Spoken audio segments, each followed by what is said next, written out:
स्वप्न स्वप्न स्वप्न स्वप्नों में छिपा है सृजन। जी हाँ, यह पंक्तियाँ महान व्यक्तित्व के स्वामी स्वर्गीय डॉक्टर अब्दुल कलाम जी के जीवन को चरितार्थ करती हैं, जिन्होंने हमेशा से ही हमें सपने देखने और उन्हें पूरा करने के लिए प्रेरित किया। ऐसे महान व्यक्तित्व का जन्म 15 अक्टूबर 1931 को रामेश्वरम, तमिलनाडु में मछुआरे परिवार में हुआ था। वे तमिल मुसलमान थे। इनका पूरा नाम डॉक्टर अबुल पाकिर जैनुलाब्दीन अब्दुल कलाम है।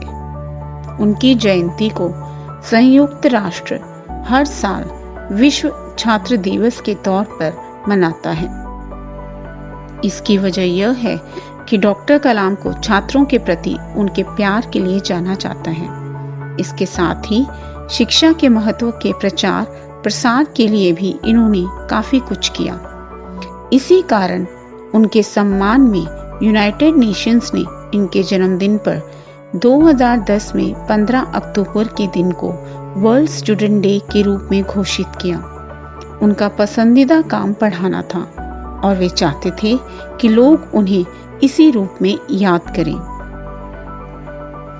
कलाम जी एक मध्य वर्गीय परिवार से संबंध रखते थे, इसलिए बालक कलाम को भी अपनी शिक्षा के लिए बहुत संघर्ष करना पड़ा था।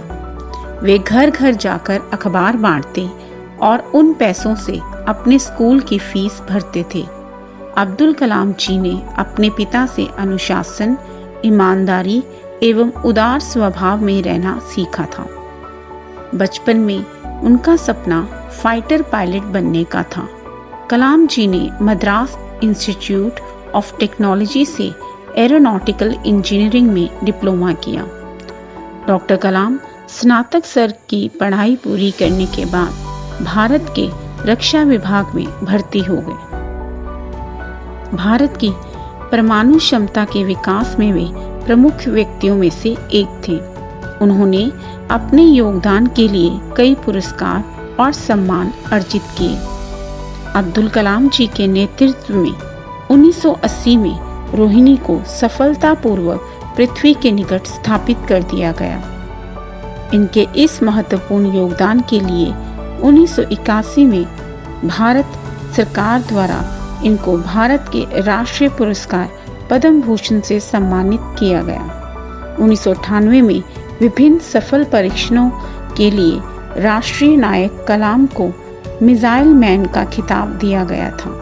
डॉक्टर कलाम मई 1998 में शुरू किए गए पोखरण द्वितीय परीक्षणों में एक प्रमुख व्यक्ति थे।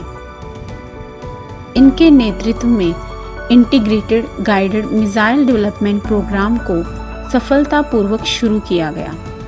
अग्नि, पृथ्वी, आकाश के प्रक्षेपण में कलाम जी ने बहुत ही महत्वपूर्ण भूमिका निभाई। 1997 में अब्दुल कलाम जी को विज्ञान एवं भारतीय रक्षा के क्षेत्र में योगदान देने के लिए भारत के सबसे बड़े सम्मान भारत रत्न से सम्मानित किया गया। सन 2002 में कलाम जी को भारतीय जनता पार्टी समर्थित एनडीए घटक दलों ने राष्ट्रपति के चुनाव के समय अपना उम्मीदवार बनाया और 18 जुलाई 2002 को अब्दुल कलाम जी ने राष्ट्रपति पद की शपथ ली और उन्होंने 2002 से 2007 तक राष्ट्रपति के रूप में भारत की सेवा की। राष्ट्रपति के रूप में इन्होंने बहुत ही सरल जीवन जिया और युवाओं को भी सफल जीने के लिए और देश की सेवा के लिए प्रेरित किया।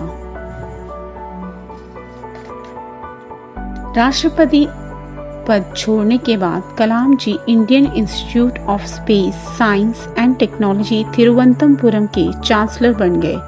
उन्हें देश के बहुत से कॉलेजों में विजिटिंग प्रोफेसर के रूप में बुलाया गया। कलाम जी ने कई किताबें भी लिखी, जैसे India 2020 a vision for the new millennium, wings of fire, ignited minds, mission India, my journey आदि। साहित्य प्रेम के अतिरिक्त वे वीणा वादन भी करते थे एवं तमिल कविता से आनंदित होते थे। वे गाढ़ रूप से आध्यात्मिक थे, युवा लोगों से जुड़े हुए थे।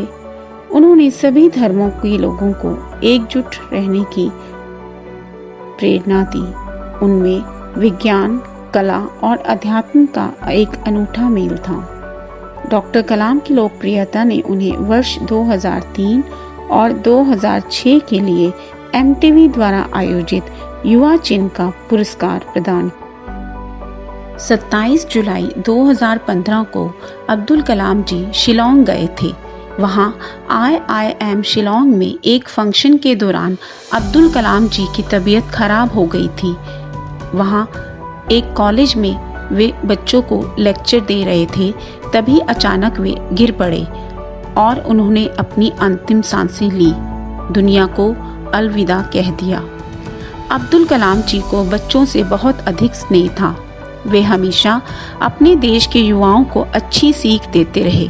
उनका कहना था, युवा चाहे तो पूरा देश बदल सकता है। डॉक्टर कलाम सभी के लिए एक आदर्श रहे और प्रत्येक व्यक्ति उनकी इन उपलब्धि, योगदान और सादगी के लिए इनका सम्मान करता है।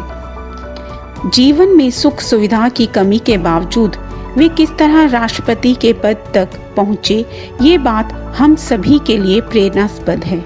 आज के युवा कलाम जी को अपना आदर्श मानते हैं और छोटे से गांव में जन्म लेकर इतनी ऊंचाई तक पहुंचना कोई आसान बात नहीं।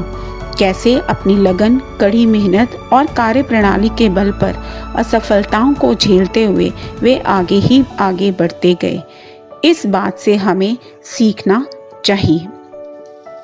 मैं इस विश्व छात्र दिवस के अवसर पर हर छात्र को डॉक्टर कलाम के द्वारा दिखाए गए मार्ग पर चलने और पूरे सम्मान से जीवन जीते हुए देश सेवा के लिए समर्पित होने की शुभकामनाएं देना चाहूंगी। धन्यवाद। जय हिंद।